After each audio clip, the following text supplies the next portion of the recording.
అధ్యక్ష, ఫిబ్రవరి 4, 2024 నాడు నిర్ణయం చేసి ఫిబ్రవరి 4, 2025 ఈనాటికి సరిగ్గా సంవత్సరం పూర్తి చేసుకుంటున్న సందర్భంగా ఈ నిర్ణయము నివేదికగా మారి ఈ సభ ముందుకు ఒక ప్రభుత్వ అధికారిక డాక్యుమెంట్గా ఈరోజు సభలో ప్రవేశపెట్టినాం అధ్యక్ష.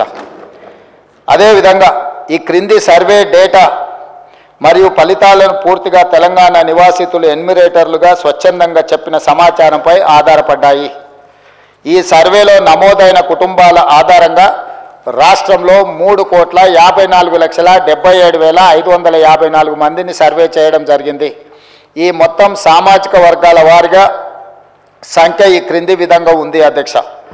ఎస్సీలో 61,84,319 మంది ఉండగా ఇది మొత్తంలో 17.43% ఉంది. ఎస్టీలో 37,05,929 మంది ఉండగా ఇది మొత్తంలో 10.45% ఉంది అధ్యక్ష. బీసీ ముస్లిం మైనారిటీ మినహా 1,64,09,179 ఉండగా ఇది మొత్తంలో 46.25% ఉంది అధ్యక్ష. ముస్లిం మైనారిటీలో బీసీలు 35,76,588 ఉండగా ఇది మొత్తంలో 10.08% ఉంది అధ్యక్ష. ముస్లిం మైనారిటీలో ఉన్న బీసీలను కలుపుకుంటే మన రాష్ట్రంలో మొత్తం బీసీలు 56.33% ఉంది అధ్యక్ష.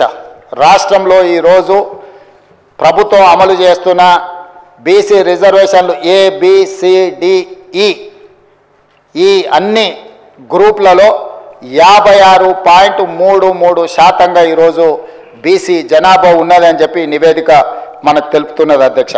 ముస్లిం మైనారిటీలో ఓసీలు 8,80,424 ఉండగా ఇది మొత్తంలో 2.48% ఉంది. ముస్లిం మైనారిటీలో మొత్తం 44,57,012 మంది ఉండగా ఈ మొత్తంలో 12.56% మైనారిటీ జనాభా ఉంది అధ్యక్ష. ఓసీలు 47,21,115 ముస్లిం మైనారిటీలు మినహా ఉండగా ఇది మొత్తంలో 13.31% ఉంది అధ్యక్ష.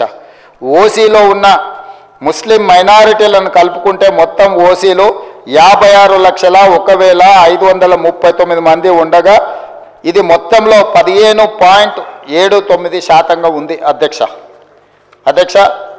ఈ సర్వే ద్వారా సేకరించిన డేటాను షెడ్యూల్డ్ కులాలు, షెడ్యూల్డ్ తెగలు, వెనుకబడిన తరగతులు మరియు రాష్ట్రంలో ఇతర బలహీన వర్గాల సంక్షేమానికి విధానాలను రూపకల్పన చేయడానికి ప్రభుత్వం ఉపయోగిస్తుంది.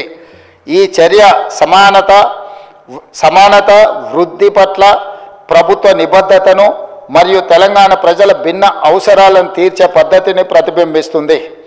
ఇది డేటా ఆధారిత సమగ్రత మరియు పారదర్శకత ప్రాతిపదిక నడిచే పాలనకు నూతన దశ ప్రారంభాన్ని సూచిస్తుంది అధ్యక్ష. తమరికి తెలుసు అధ్యక్ష, ఈ దేశంలో బలహీన వర్గాలు, అది హిందువులకు సంబంధించిన బలహీన వర్గాలు కావచ్చు, ముస్లిం మైనారిటీలలో ఉన్న బలహీన వర్గాలు కావచ్చు, మొదటి నుంచి కాంగ్రెస్ పార్టీ, తెలంగాణ ప్రభుత్వం 50% పైగా జనాభా ఉన్నారని మనం వివిధ సందర్భాలలో చర్చించుకున్నాం, వివిధ సందర్భాలలో మాట్లాడుకుంటున్నాం.